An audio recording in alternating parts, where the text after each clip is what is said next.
stressful. I've just got some notes, not a script or anything. I feel like I might be talking too much about things that are obvious for you, so I'm just gonna wing this one. I think at this point you must be pretty confident with your job now, if you can even call it that. I think now might be a good time for you to know a little more about me. I have a feeling that you might be curious, am I wrong? Right then. I was born in November 1968 in Texas, lived a fine life up until my teens, had no real problems with my family, but we weren't exactly rich. My father was an architect at the time, and my mother stayed home with my brother and I. Until the 80s, we lived in a flat, or I suppose it would have been called an apartment over there. It was pretty decent, I think, but honestly, I can't remember much. I had an accident in my teens, stuff I really don't want to talk about. Please don't ask. Might explain in a later call or something if there is time.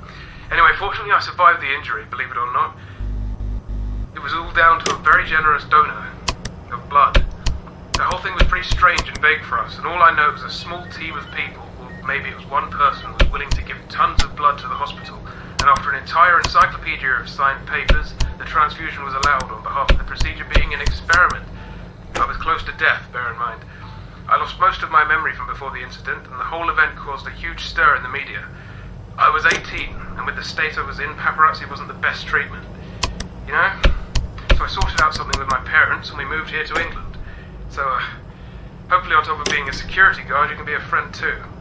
I wanted to get some of these stories off my chest for a while, since I don't have many people to share them with.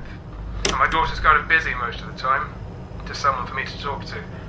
And of course, listen to, so go ahead. What do you want to talk about? What else have I made? Well, this recording system has over 5 hours left on it, but I still don't think that's enough time to cover everything I've made. It's been a hell of a good hobby for over a decade now. I'll try to go over some of the more interesting things, though. In 2019, I made a self-driving car in my garage. The technology isn't that impressive nowadays, I know, but it was an amazing feat. It looked like garbage, but it worked. Since then, it's been modified to be road safe, and now my daughter uses it.